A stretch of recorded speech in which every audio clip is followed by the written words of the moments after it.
abonnez-vous.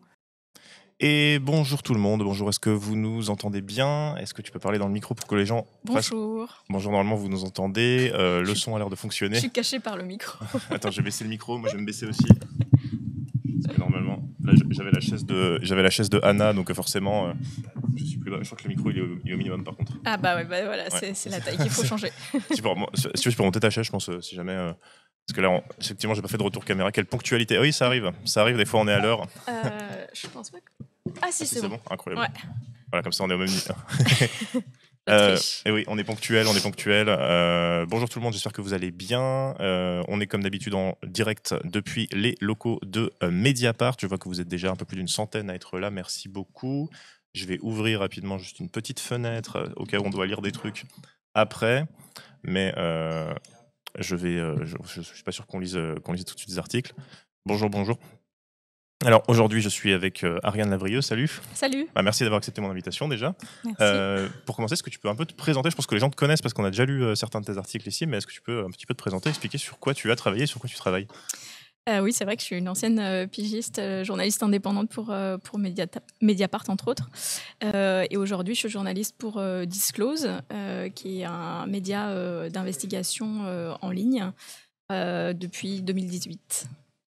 Et tu as travaillé notamment sur plusieurs sujets assez sensibles, hein, c'est un peu le sujet dont on va parler aujourd'hui, ce qui t'a conduit à avoir des petits soucis, on peut dire, avec notamment c'était la DGSE, c'est ça qui t'a bloqué, Non, ou la DGSI? DGSE, je n'ai pas encore eu de problème avec eux. C'était la DGSI, donc les services intérieurs, les services de renseignement intérieurs, qui ont débarqué effectivement il y a 2 ans chez moi en septembre 2023 à 6h du mat, très précisément, et qui m'ont placé en garde à vue, qui ont perquisitionné mon logement, mon appart à Marseille.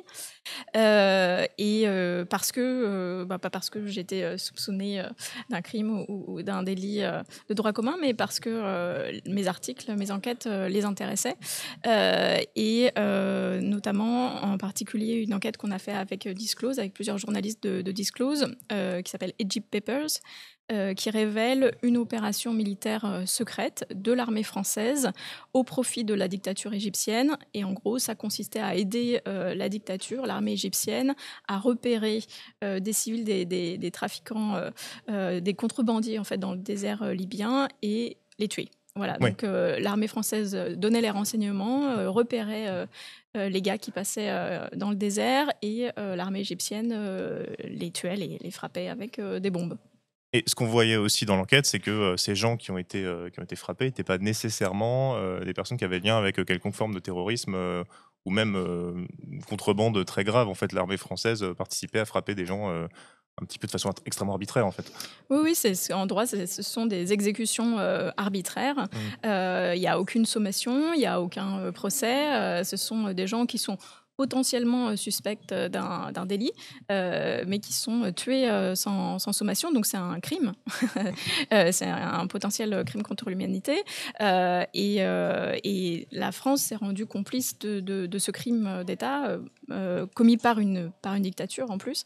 Voilà, pendant des années, ça a commencé en 2016, ça s'est poursuivi au moins jusqu'en 2022, et à l'heure actuelle, la France refuse toujours d'ouvrir ses archives, donc on ne sait pas si l'opération ne continue pas encore à l'heure actuelle. Alors j'avais sorti l'article justement, juste pour qu'on puisse regarder, alors on va peut-être pas le lire en entier. Capture plus chat plus caméra, normalement. Ah bah incroyable, tout fonctionne du premier coup. Et c'est l'opération Sirli, donc c'était à ce moment-là, c'est le 21 novembre 2021 que cette affaire est sortie. Il y a plein de gens qui disent bonjour dans le chat. N'hésitez pas aussi à poser vos questions, hein, bien sûr, à Ariane Lavrieux. Donc vous aviez obtenu des centaines de documents confidentiels défense qui dévoilent les dérives d'une opération militaire secrète de la France en Égypte. Donc complicité, c'est ce que tu expliquais sur ces bombardements. Et cette révélation de documents confidentiels défense, c'est ce qui va conduire les services à venir te perquisitionner. Parce qu'on t'accuse de compromission. Alors j'avais noté le chef exact du secret de la défense nationale, c'est ouais, ça? Exactement. Il y a d'abord une plainte en fait du ministère des Armées qui, plutôt que d'essayer de comprendre, de faire une enquête interne en fait pour essayer de comprendre comment une opération de l'État qui effectivement, au départ, c'était une opération antiterroriste pour surveiller des potentiels mouvements terroristes. Comment cette opération, qui avait un objectif relativement précis, a totalement dérivé pour servir à la répression de la dictature. Pardon.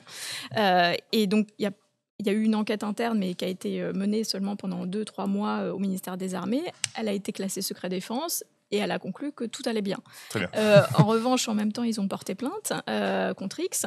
Et là, par contre, ça a déclenché toute la machine judiciaire et les services de renseignement qui, pendant des mois, ont été missionnés par la justice, par le parquet national antiterroriste, pour m'espionner, pour espionner Disclose, pour suivre mes déplacements, mes comptes bancaires et in fine, moi, à la limite, j'étais pas très intéressante puisqu'on savait que j'avais signé, j'étais une des 5 co-autrices de l'article, mais ce qui les intéressait, c'était de trouver les personnes qui avaient informé Disclose et qui avaient pu transmettre ces documents à Disclose. Ouais, on rappelle que les sources des journalistes... Je vais juste te demander si tu peux te décaler un petit peu, parce que j'ai...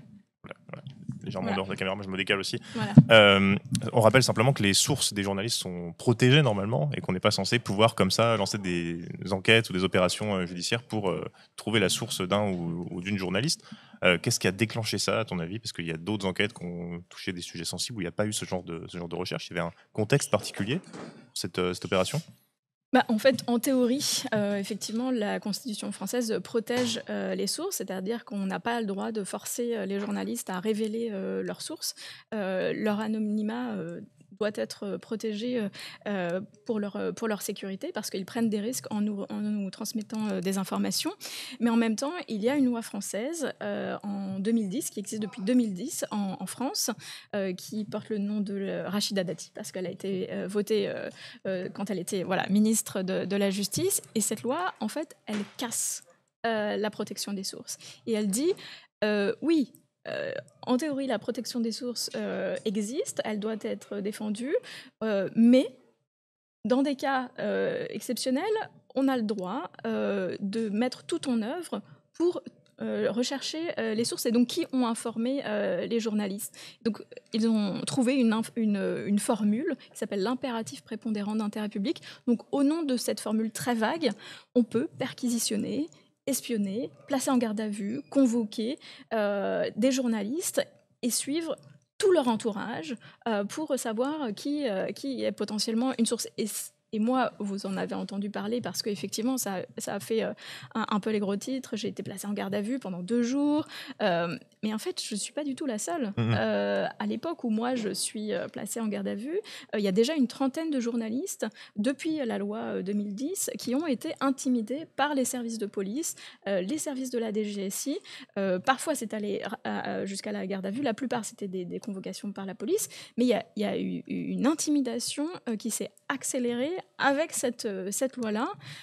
Et c'est pour ça qu'on se bat avec Mediapart et une centaine d'autres organisations pour pour réformer cette loi-là et faire que la France soit une réelle démocratie où on protège les gens qui veulent informer les citoyens, les citoyennes. Oui, c'est vrai que je me souviens que ce décompte de journalistes a été fait par Télérama, je crois. Oui, exactement. C'est Olivier Tesquet qui a recensé toutes les personnes qui avaient été intimidées par la police depuis 2010. Et ça s'est accéléré. Ça s'est accéléré sous le mandat d'Emmanuel Macron, mais c'était déjà là, présent avant. Et l'intimidation, est-ce qu'on peut obliger un journaliste à révéler ses sources, même avec cette loi, ou c'est toujours impossible? Un journaliste refuse de révéler ses sources, est-ce qu'il peut être poursuivi? Non, alors justement, on ne peut pas me forcer, je ne serai pas poursuivie parce que j'ai gardé le silence, ou je dis cette question, par exemple, à la juge, quand j'ai été interviewée, je dis cette question porte atteinte à la protection du secret des sources, donc je ne vous répondrai pas.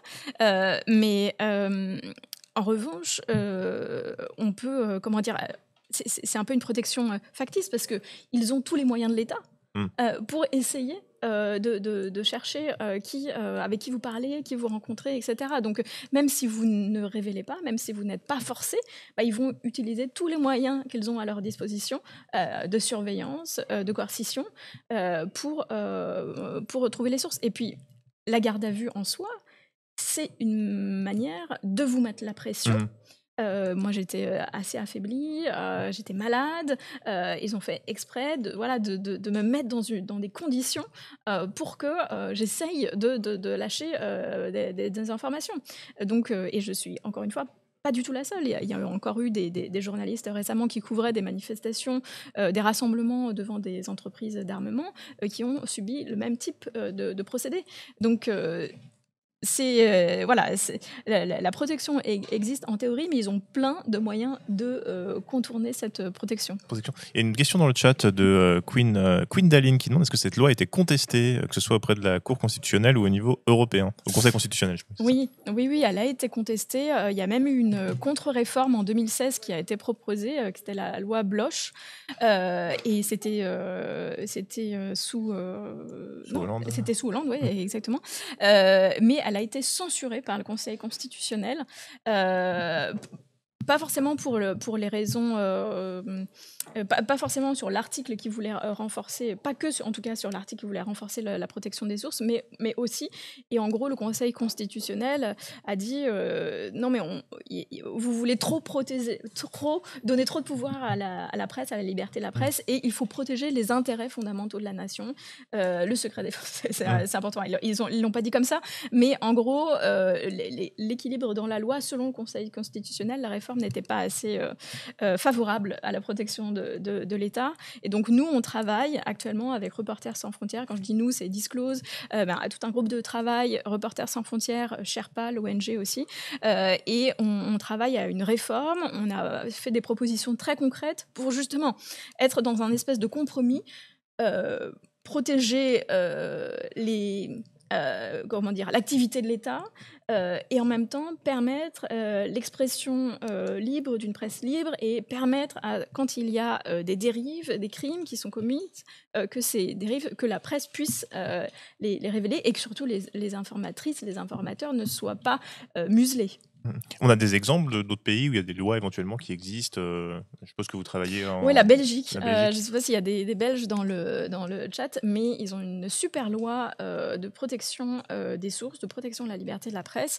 Et en fait, ils ont listé toute une liste de délits, de crimes très graves, dans le cadre desquels on a le droit de porter atteinte à la protection des sources. Donc, ça va être par exemple si le journaliste ou la journaliste est impliqué dans un crime, dans un viol. Il y a une liste assez précise, mais en tout cas, on ne peut pas porter atteinte, on peut pas emmerder, pour le dire grossièrement, une journaliste pour ce qu'elle écrit. Voilà. Et ça, en France, cette protection-là n'existe pas encore. Et puis en plus de Disclose, les sujets que vous abordez, je pense depuis le début de la création de Disclose, des sujets assez sensibles liés au secret défense, liés à l'armée. Je crois que la première grosse révélation que vous avez faite, tu me diras si je me trompe, c'était les ventes d'armes françaises à l'Arabie Saoudite pendant la guerre avec le Yémen. Oui, alors à l'époque, moi, j'étais pas encore à Disclose, j'étais journaliste indépendante en Égypte, et notamment justement pour Mediapart.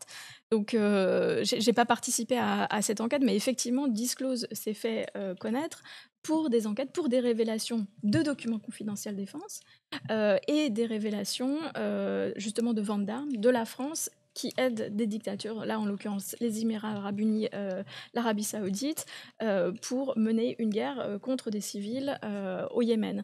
Et cette première enquête a déjà donné lieu à des intimidations de la DGSI. Tous les journalistes à l'époque de Disclose avaient été convoqués. C'est le média... Mince, j'ai l'impression que je coupe. Non, ça... Non, si vous dites s'il y a des problèmes de son, mais moi j'ai l'impression que ça marche bien, normalement. Vous devriez nous entendre correctement. Et donc, ouais, Disclose, c'est vraiment le média qui a été le plus ciblé par les services de renseignement français depuis sa création. On est à près de 5 journalistes, 5 ou 6 journalistes qui ont été convoqués par la DGSI. Donc clairement, on sait qu'on est dans l'ornière, on est dans le viseur, on rentre pas dans le rang. Et c'était effectivement dès le début, ce que j'avais noté sur la première enquête, déjà des problèmes avec la police qui venait essayer de faire pression sur les journalistes. Est-ce que vous avez une explication à ça? Parce que vous n'êtes pas les premiers à travailler sur des questions de secret défense. C'est la spécialisation, c'est le thème. Je pense que déjà, des journalistes, en l'occurrence Edoui Plenel, qui ont travaillé sur des questions qui touchent à l'armée, aux ventes d'armes, On pense à Mob Warrior aussi. Voilà, ont eux aussi été inquiéter, surveiller, espionner. Donc il y a une obsession française de l'espionnite des journalistes depuis de très nombreuses années. Donc nous, on est on est les victimes contemporaines de 2020 de cette espionnite généralisée. Mais mince, je me suis perdue dans mes pensées. Mais qu'est-ce que tu me demandes? Sur est-ce qu'il y a une spécificité Disclose par rapport à cette pression? Je pense que la spécificité, c'est qu'on a que Disclose, c'est un média et c'est aussi une ONG qui se bat pour le droit à l'information. Et donc, on publie tous les documents sur lesquels on s'appuie pour mener nos enquêtes. Et donc, même quand ce sont des documents confidentiels défense, on va les publier. Et là, à la fois dans le cas de l'enquête sur le Yémen et dans le cas de l'enquête sur l'Égypte, les relations Égypte-France, on a publié des dizaines, des centaines de documents confidentiels défense. On les a biffés. Donc il y a par exemple le nom des militaires, des soldats français et égyptiens qui sont biffés. Oui, ça pour le coup c'est interdit même pour un journaliste de sortir les noms normalement des agents ou... Oui, de toute façon c'est interdit même de publier le document. En fait on a fait quelque chose qui était illégal au regard de la loi française en le sachant parce qu'on pense que le droit à l'information est plus important quand les documents confidentiels défense cachent un crime, en fait. Et qu'il faut... on est prêt à prendre ce risque légal de dénoncer un crime et de se mettre en infraction par rapport à une loi très générale qui dit que tout document confidentiel défense, quel qu'il soit, doit être protégé. C'est comme ça que les secrets de l'implication de la France au Rwanda, dans le génocide rwandais, ont mis tant d'années à sortir aussi. C'est parce qu'il y a une chape de plomb sur toute l'activité de l'État, y compris ces dérives. Donc je pense qu'il n'y a pas une spécificité Disclose, mais il y a une extraordinaire sensibilité du pouvoir vis-à-vis de Disclose parce que on va un peu plus loin et on publie tous ces documents en ligne et le site est en accès libre, il reste en accès libre et même si même si j'ai été placée en garde à vue, etc., on a maintenu le documentaire, il est toujours en accès libre sur YouTube. Donc voilà, j'imagine que ça... oui, c'est pas quelque chose de très agréable pour un État qui cherche à maintenir un maximum de secrets. Question technique dans le chat qui demande quelle est la différence entre confidentiel défense et secret défense. Alors la terminologie a évolué parce que à l'époque on a publié Egypt Papers, mais il y avait plusieurs niveaux. Il y avait plusieurs niveaux. Il y avait très secret, confidentiel défense, etc. Et aujourd'hui ils ont aligné, ils ont tout mis au même niveau et donc tout est très grave. Tout est très grave. Tout est au niveau confidentiel défense. Donc il y a juste un niveau en dessous qui est diffusion restreinte. Mais en gros, dès que vous avez... En fait, même si vous, par exemple, vous tombez sur un document confidentiel défense, le fait simplement de détenir l'information, de détenir le document, vous êtes en infraction. Et en fait, tous les gens qui ont regardé le documentaire, qui ont lu les articles de Disclose, sont en infraction, parce qu'en fait, ils ont connaissance d'une information confidentielle défense au regard de la loi. J'espère que Retailleau ne regarde pas le stream. C'est ça qui est complètement... Enfin, c'est vraiment une loi vraiment au pouvoir très, très étendu. Tu parlais de ta garde à vue, d'autres personnes ont été aussi intimidées, il y a eu d'autres gardes à vue. Depuis la sortie de cet article, quelles ont été les suites ou non à ces pressions, à ces gardes à vue? Est-ce qu'il y a eu une enquête? Est-ce que ça a été abandonné? Qu'est-ce qui s'est passé? Oui, donc après la garde à vue, j'ai été remise en liberté. Donc en septembre 2023, je suis sortie, je suis rentrée chez moi et sans plus d'explications. Donc je m'étais dit, voilà, je suis sortie d'affaires, c'était juste un petit coup de pression. Et en fait, 1 an plus tard, la juge me rappelle, me dit, en fait, j'ai envie de vous mettre en examen. L'instruction est toujours en cours. Donc, être mise en examen, ça veut dire que potentiellement, vous serez ensuite jugé devant un tribunal. Et donc, j'ai été convoquée au tribunal le 17 janvier dernier de cette année.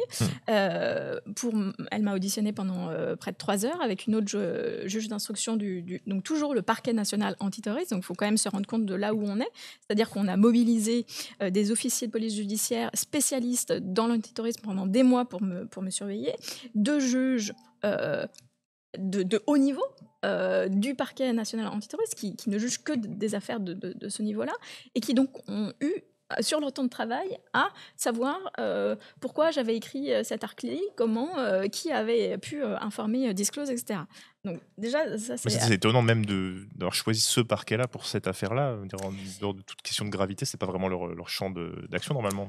Parce que le confidentiel défense, justement, impose un niveau de confidentialité le plus élevé et ça donne aussi quelque chose, une idée de à quel point l'État la justice considère ces affaires-là, et donc c'est pas une affaire de liberté de la presse pour eux, c'est pas une affaire de diffamation, mais c'est une affaire comme si on avait porté atteinte à l'État, à la nation française, alors que c'est tout l'inverse. On a révélé ces informations pour pouvoir permettre à l'armée de se remettre en question, pour permettre à la société, aux citoyens de savoir ce qui était fait en leur nom. Donc c'est c'est presque une démarche altruiste. Mais en tout cas, le 17 janvier, j'ai été convoquée et, surprise, la justice a donné raison à Disclose. C'est-à-dire que on s'attendait, on craignait que je sois mise en examen, et finalement la juge a décidé que non seulement il y avait rien, il n'y avait pas d'indice grave et concordant pour me mettre en examen, donc de ces chefs d'accusation de compromission du secret de la défense nationale, et qu'en plus elle a dit dans son jugement, qui est pas public puisque c'est pas en public, c'est pas un procès, c'est dans la salle, dans une salle fermée de la juge d'instruction, mais elle m'a dit en présence de mon avocat l'intérêt public manifeste des articles de Disclose ont joué dans ma décision, et donc de ne pas vous mettre en examen. Et donc quand elle dit je ne vous mets pas en examen au nom de l'intérêt public des informations, donc en fait elle dit que ces informations n'auraient jamais dû être classées secret défense. En fait, c'est ça qu'elle dit.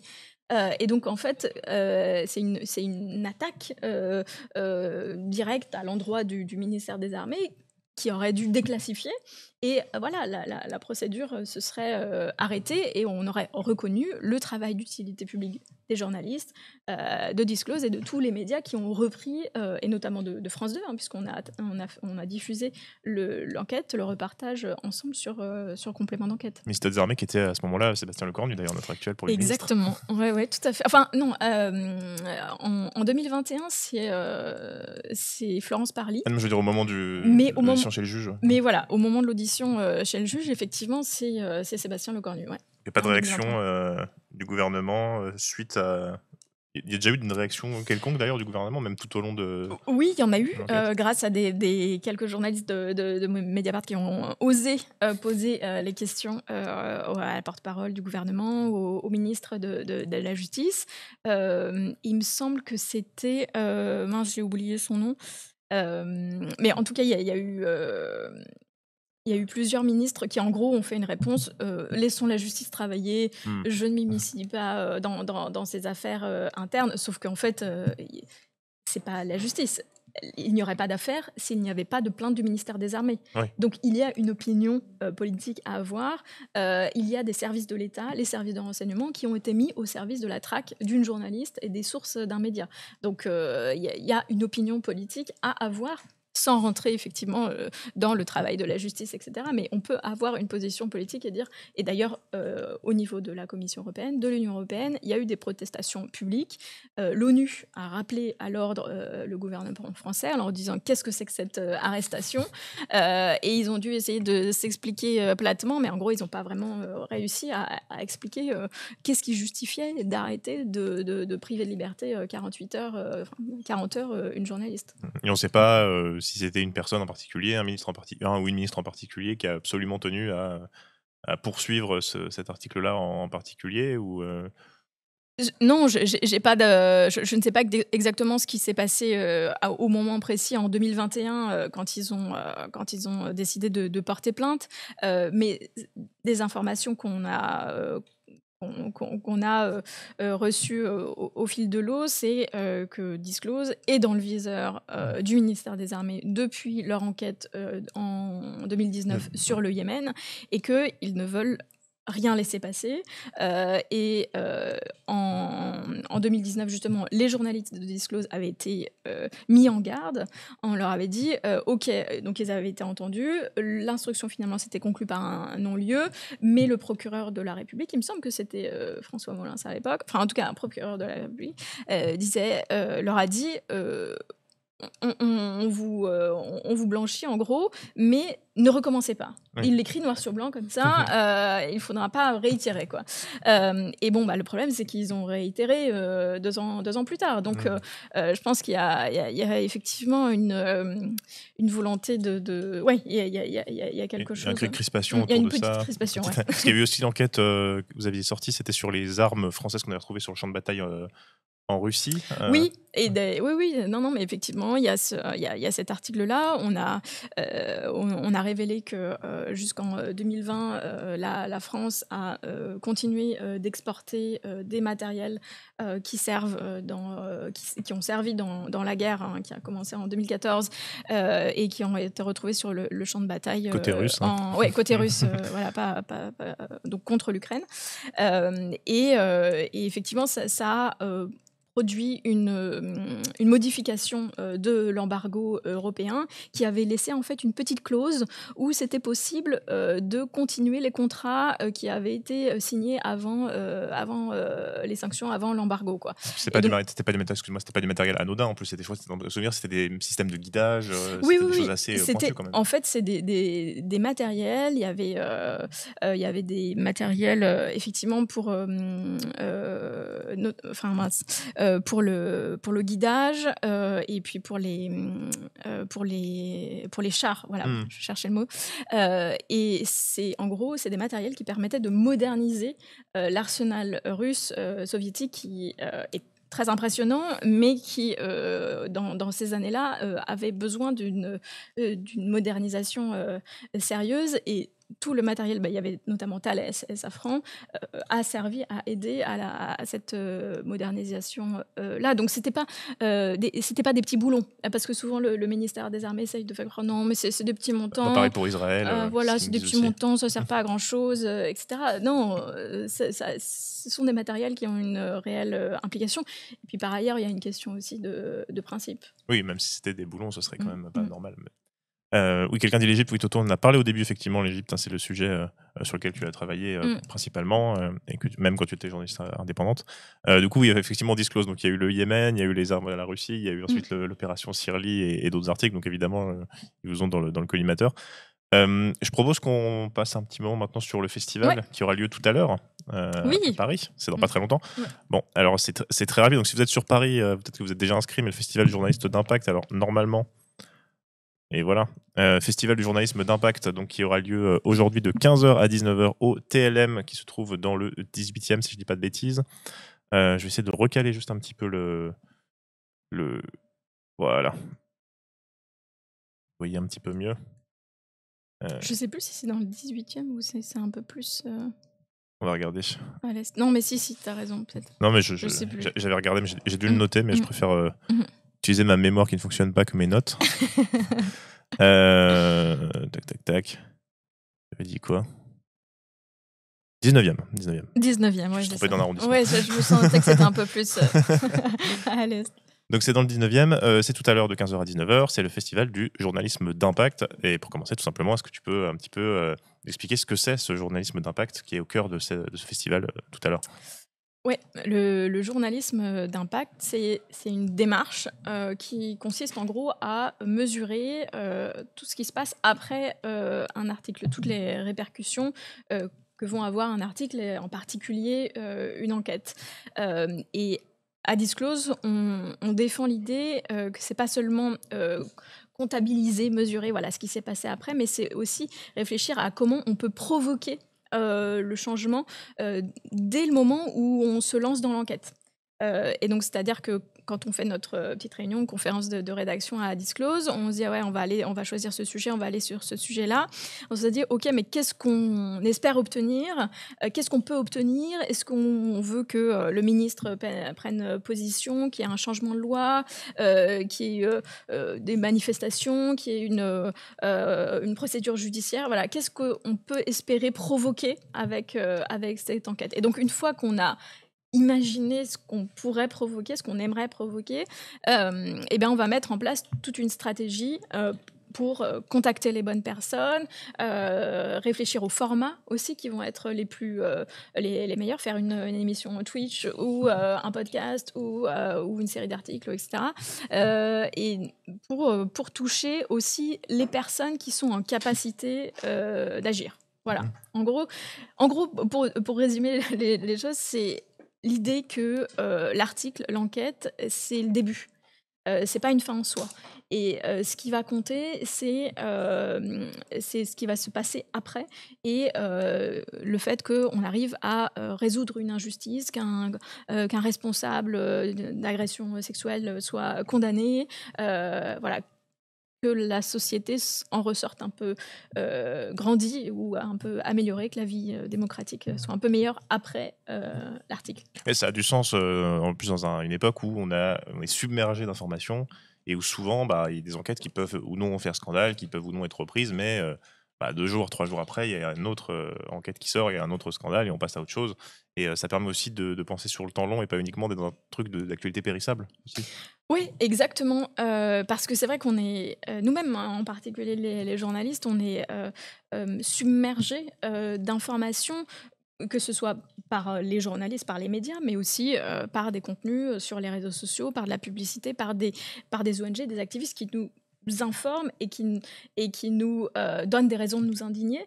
Mais du coup, une indignation va remplacer une autre et on va oublier au bout d'une semaine qu'est-ce qui nous a indignés en fait la semaine précédente. Et nous, on propose un peu de stopper et de regarder dans le rétroviseur et de dire ok, qu'est-ce qui s'est passé sur le temps long. Et donc on va revenir plusieurs années après sur l'impact d'une enquête, qu'est-ce qu'elle a changé dans la société, et parce que ça se mesure vraiment en années en fait.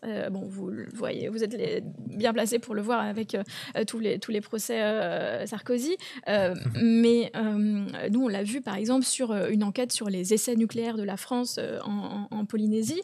C'était en 2019, je C'était crois. sur les effets sur les cancers qu'il y avait eu. Oui, voilà, c'est les essais nucléaires faits par François Mitterrand, la France pendant des dizaines d'années. En Polynésie et qui ont contaminé toute la population, une grande partie de la population. Et la France a nié ces crimes. Et il y a eu une mission parlementaire très récemment qui enfin a reconnu le travail du Disclose mené avec aussi une université américaine et qui a dit voilà, il faut indemniser les personnes à au regard du préjudice subi. Et ça vient de se passer là, en 2025, donc plus de 5 ans après. Donc c'est comme ça qu'on mesure, même sur les questions des ventes d'armes. Ils ont commencé en 2019. Les ONG ont continué à documenter, en premier lieu Amnesty International. Et à force de mener le débat, de mettre la chose sur la place publique, aujourd'hui, il y a beaucoup plus de débats sur cette question-là. Le rapport au Parlement est un peu plus étoffé et il y a une nouvelle commission de contrôle au niveau entre le Parlement et le Sénat qui est censée discuter, examiner un peu mieux ce qui se passe au niveau des exportations d'armement. Bon, on en est vraiment aux prémices du changement, mais voilà, on voit les choses évoluer sur plusieurs années. Justement, j'ai affiché là pour les gens pendant que tu répondais le site de Rambobine, Oui. qui est aussi partenaire oui, du c'est vrai festival. que je l'ai pas mentionné, mais en fait c'est pas un festival Disclose, mais c'est un festival co-organisé avec Rambobine, qui porte très bien son nom, qui est un média, et qui produit une newsletter tous les 15 jours pour revenir sur ce qui s'est passé un an après une enquête, et qui, sur son site internet aussi, donne plein de ressources sur si vous êtes une rédac, quelle que soit votre taille, si vous êtes un journaliste, une journaliste indépendante et que vous voulez améliorer l'impact de votre travail, il y a plein d'outils, de techniques et d'interviews pour trouver des petits tips. Puis on a des retours effectivement sur des enquêtes. Oui, moi ça m'a fait des flashs. Je me suis dit, oui, ça va, il y avait ça aussi. Je sais pas, je regarde le site. Vous allez sur le site Rambobine. Attendez, je vais vous envoyer le lien dans le chat. Ouais. Comme ça, vous pourrez aller regarder parce qu'il y a beaucoup de retours sur d'anciennes enquêtes. Et effectivement, on a parfois, pas tout le temps, mais parfois un gros moment de médiatisation au moment de l'enquête. Ouais. Mais après, tout le travail dont tu parlais tout à l'heure qui se fait après, que ce soit les commissions parlementaires, le travail des ONG, les changements de loi éventuellement, ça n'a pas tout le temps autant d'impact qu'avait eu la sortie de l'article au départ. Et on a un peu l'impression que le travail journalistique a servi à rien alors que c'est pas le cas. Et justement, ça permet de revenir un peu sur du temps long à un moment où on est surtout dans du temps très court.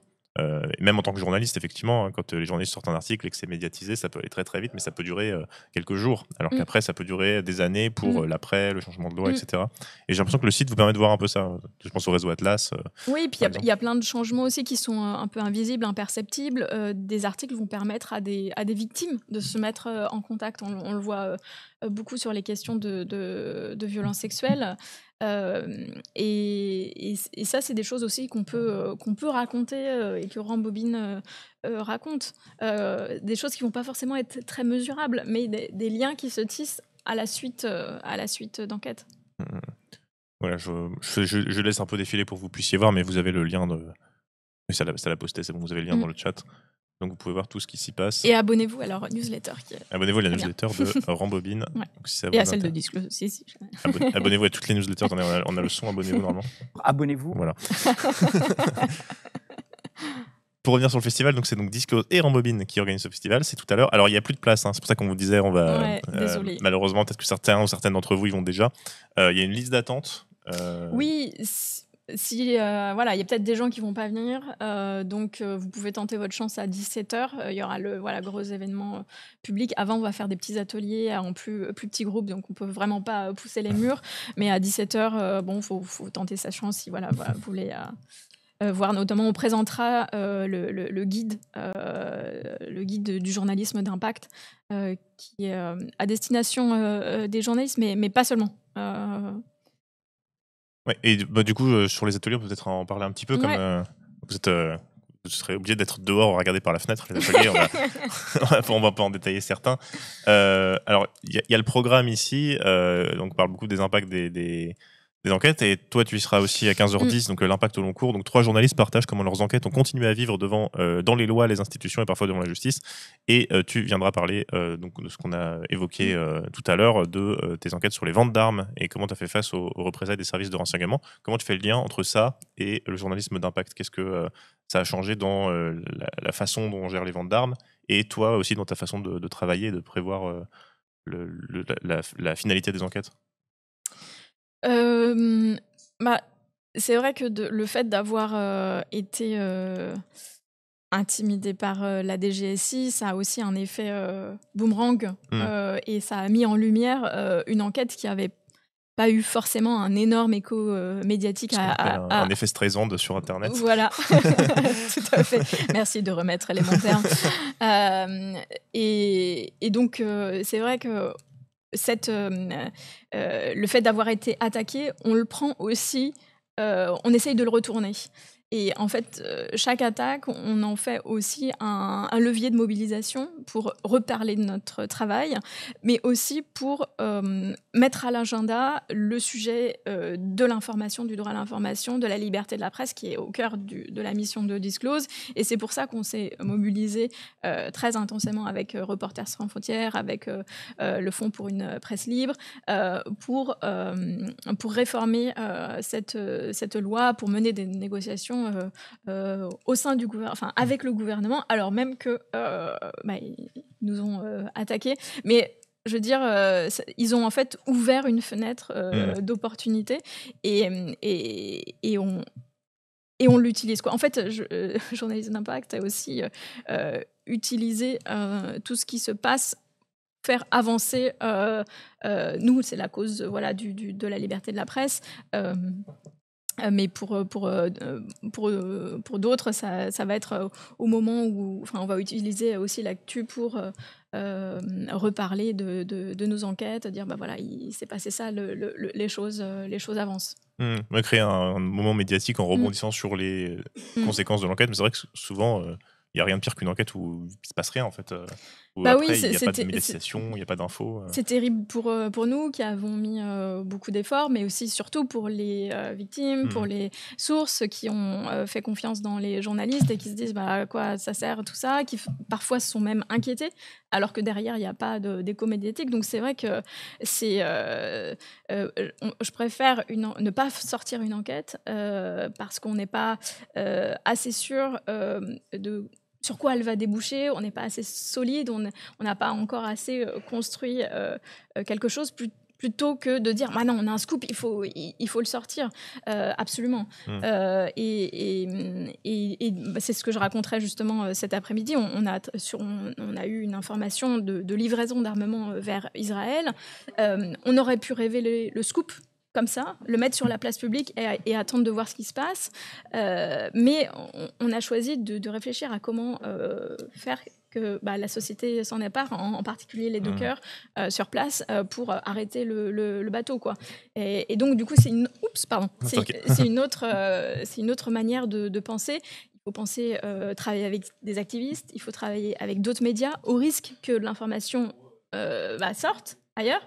Qu'on n'en soit plus propriétaire, mais au moins pour s'assurer qu'elle change quelque chose derrière.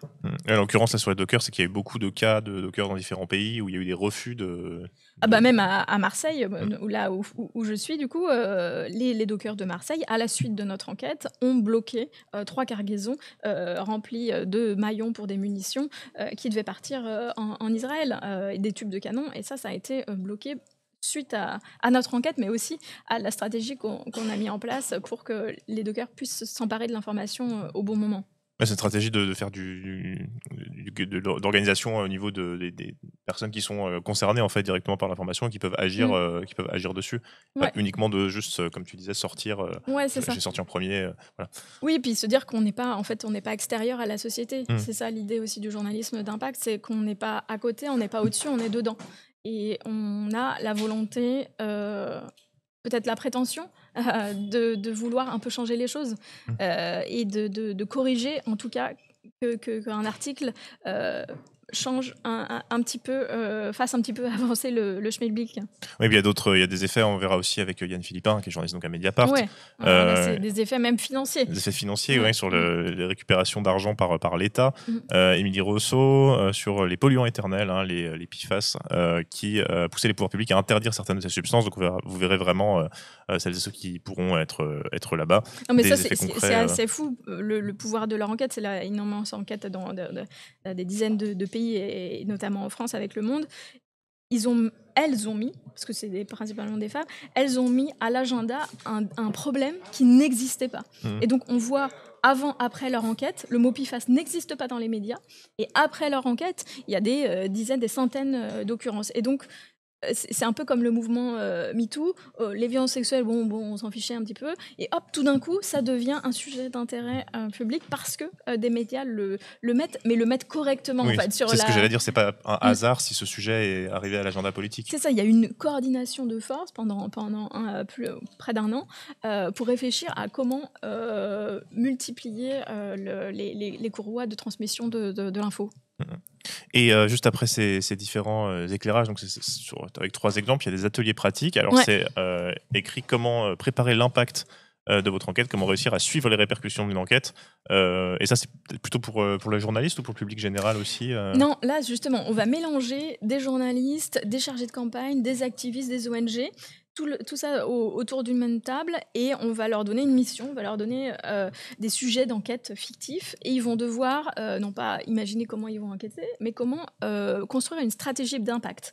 Et donc ils vont travailler ensemble, chacun va rester à sa place dans son rôle, mais ils vont devoir construire une stratégie ensemble. Et l'idée, en gros, c'est de montrer que n'importe quel média, le plus petit, avec le moins de moyens possible, on peut réfléchir à ça. Et pas forcément que aussi, pas juste parce qu'on fait de l'investigation, mais un podcast un podcast sur un sujet de société a de l'impact aussi.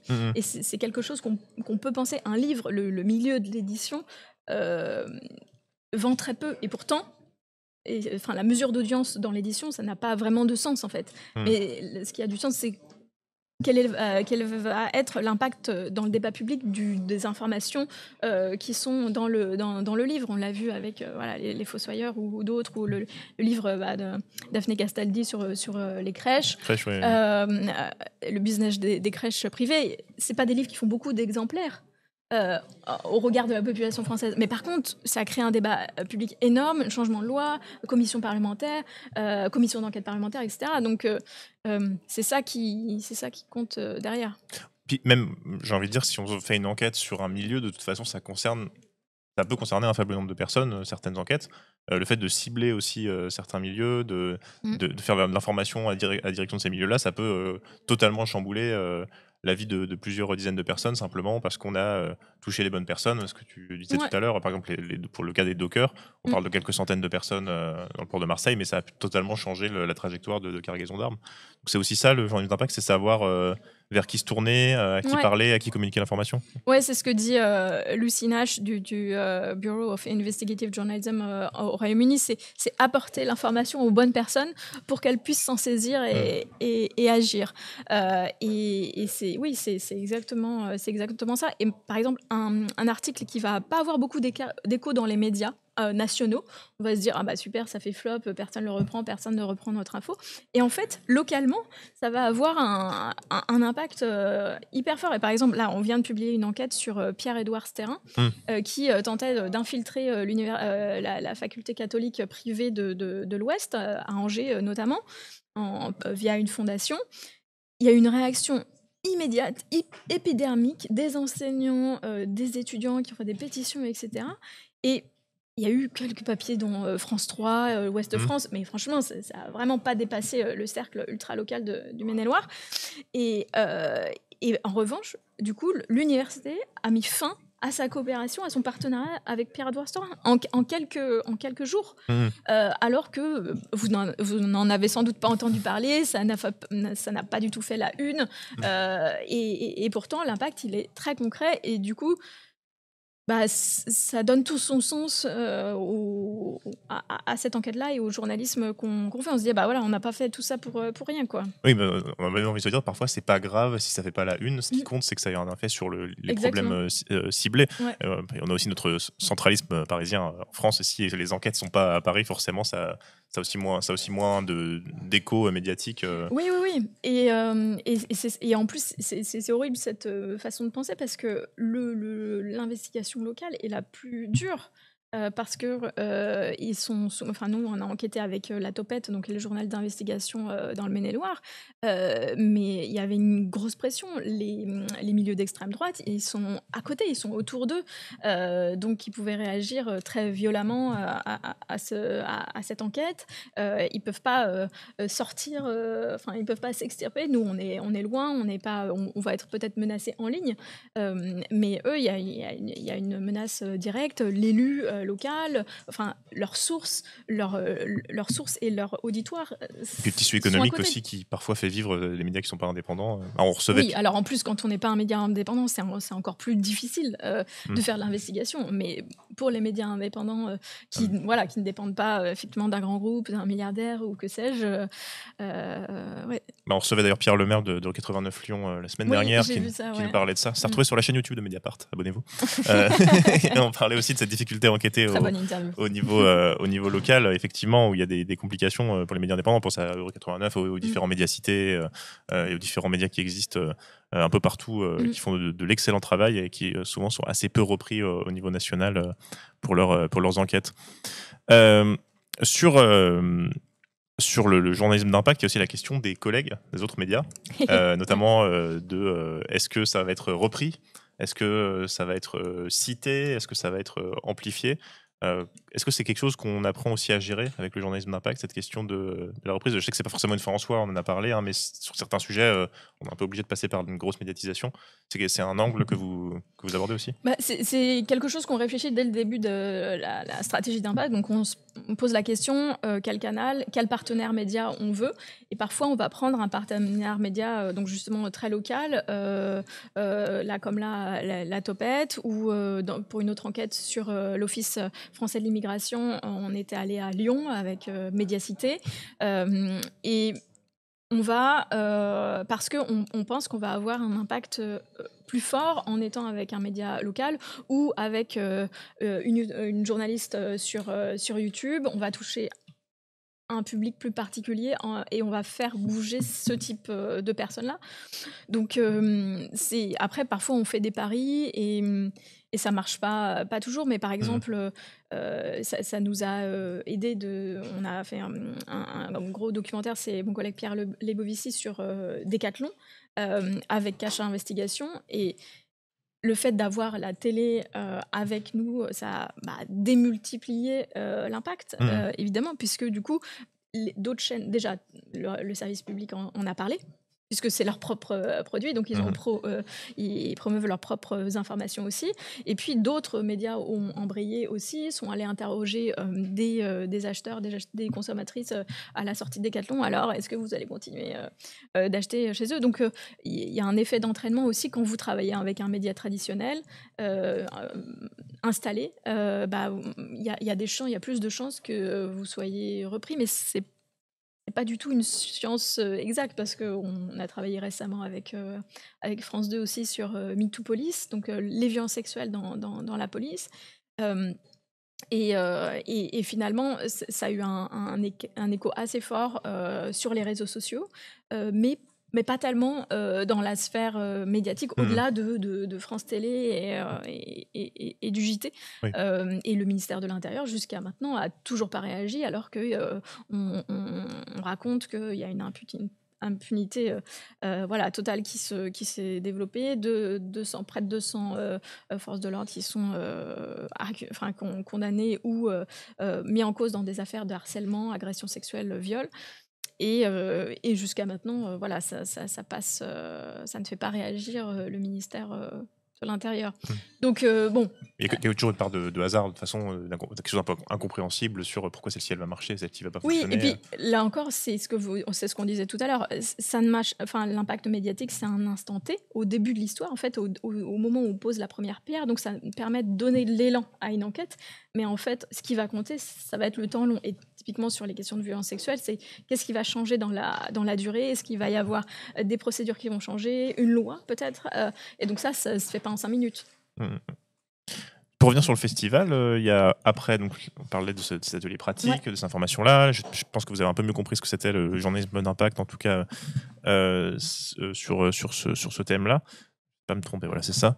Et ensuite, à 17h15, donc là c'est où les gens peuvent commencer à venir si jamais ils sont sur liste d'attente. Ouais. Voilà, vous pouvez vous inscrire sur liste d'attente sur le lien que je peux vous mettre dans le chat. Voilà, si vous voulez vous mettre sur liste d'attente, si des gens... Comme ça, on va remettre encore plus de monde sur la liste d'attente. Plus vous cliquez, moins vous avez de chances de rentrer. Mais en tout cas, je mets le lien quand même si jamais vous voulez tenter votre chance. Ensuite, à 17h15, il y aura une présentation d'un lancement du guide du journalisme d'impact. Donc, retour d'expérience par rapport à votre travail, à celui de Rambobine. Pas seulement, en fait. Là, vraiment, c'est un travail un peu philanthropique, si on veut dire, entre Rambobine et Disclose, ont interviewé des dizaines de journalistes à travers le monde, Royaume-Uni, Afrique du Sud, États-Unis, France, pour comprendre comment ils font en sorte que leurs enquêtes ne restent pas lettres mortes. Et donc, il y a tout un tas d'exemples très pratiques, très concrets, de techniques qu'on peut appliquer soit dans son média, soit en tant que collectif de journalistes, soit en tant que journaliste soi-même. Et c'est plein de petits tips qui sont super. Hein. Donc et c'est gratuit en plus. Donc je vous conseille de regarder le livre. Il est en accès libre. Il faut juste rentrer son adresse email et puis vous le recevez ensuite. Mais l'idée, c'est de le diffuser le plus largement possible. Et on l'a pensé pour les journalistes, pour les médias, mais en fait, tout un tas d'autres secteurs pourraient s'en emparer. Ce que je disais, le secteur de l'édition, peut-être même du cinéma. Enfin, la question de l'impact de ce qu'on fait, elle est au cœur de la production intellectuelle, en fait. Et puis même des gens au quotidien dans leur métier qui voient des choses, ils se disent je pourrais prévenir la presse pour en parler, ça pourrait aussi leur donner des idées. Oui, c'est vrai qu'on l'a pas forcément pensé comme ça, mais tout à fait, ouais. Et ensuite, donc, table ronde de clôture sur. On parlait aussi à quoi bon enquêter si le titre de la table ronde, les gens ne le voient pas parce que j'ai pas assez d'espace de capture, mais c'est pas grave, je vais vous le lire. À 17h45, table ronde de clôture. À quoi bon enquêter si rien ne change? Le journalisme peut-il encore transformer le monde? Bon, je suppose qu'avec les autres ateliers, les exemples qu'on a eu avant, on voit bien que oui, mais ça permet aussi de. C'est la question rhétorique. Voilà. Non, mais je pense. Non, je veux pas déflorer cette table ronde de clôture. Mais après, l'idée, c'est ça, c'est de piocher des petits exemples un peu chez chacun, chez chacune, pour l'appliquer chez soi et de se dire aussi que c'est un levier. Enfin, en fait, on est dans un moment de crise quand même pour le journalisme.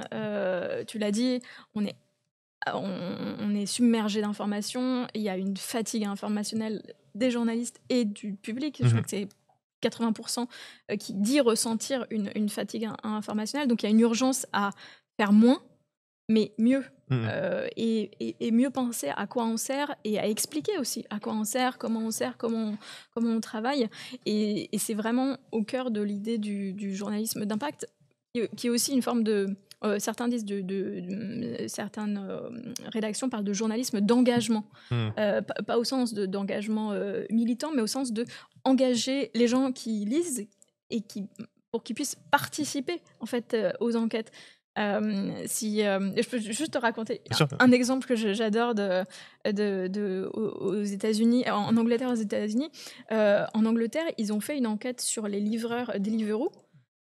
Ils n'ont pas fait une infiltration à la caméra cachée à l'ancienne, non. Ils ont en fait travaillé avec des livreurs Deliveroo eux-mêmes. Donc ils ont demandé, ils ont fait une pub dans le Daily Mirror, dans un tabloïd anglais. Qu'est-ce que vous pensez qu'on devrait enquêter sur quoi? Donc ils ont posé la question aux gens. Et ensuite il y a le sujet des Deliveroo, des livreurs à vélo est venu sur la table. Et ensuite ils ont formé des livreurs pour ensuite enquêter ensemble, et les livreurs eux-mêmes ont fait des interviews et ils ont révélé qu'ils étaient payés $2, non pas $2, $2 livres de l'heure, très en dessous du salaire minimum. Ça a engagé un énorme débat, des augmentations de salaire, etc. Et enfin, c'est ça aussi, c'est réfléchir, mais en fait on va pas arriver seul à changer cette situation manifestement injuste, juste avec notre petit papier. En fait, il va falloir inclure les acteurs, les actrices eux-mêmes, les victimes, mais qui peuvent devenir aussi des actrices du changement, quoi. Eh ben merci beaucoup, c'est une très belle conclusion parce qu'on se dirige vers la fin. Je rappelle juste le festival, donc tout à l'heure, Festival du journalisme d'impact, qui est donc tout à l'heure à partir de 15h, mais c'est complet, donc je ne sais pas pourquoi je vous le rappelle, mais si vous êtes déjà inscrit, vous savez où c'est. Mais le guide n'est pas complet, mais il est accessible. Le guide est accessible, donc vous pouvez aller sur le lien que j'ai envoyé, c'est le dernier message dans le chat, et vous pourrez éventuellement avoir accès à ce guide. Est-ce qu'on a accès depuis ce site-là, je pense? Non, mais il y a un site, si vous tapez guide du journalisme d'impact, je pense, dans un moteur de recherche, ou même sur Rambobile, je pense que... voilà, c'est ça, télécharger le guide, voilà, vous cliquez sur télécharger le guide, et là, je pense... Je vais juste l'envoyer. Oui, pardon. Je vais l'envoyer dans le chat parce qu'il ne le voit pas, le site. Oui. J'ai remis la caméra. Voilà, vous avez le lien pour télécharger ce guide si tout ce qu'on vous a dit vous a intéressé. J'espère que ça vous aura intéressé en tout cas. Merci beaucoup à toi, Ariane Lavrieux, d'être venue dans l'émission. Nous, on se retrouve dans 3 minutes. 3 minutes, le temps de me refaire un café pour la revue de presse. Et je vous dis à tout de suite. Merci à toutes et à tous. Merci, on se retrouve très vite. Merci à toi. Bonne journée. Salut.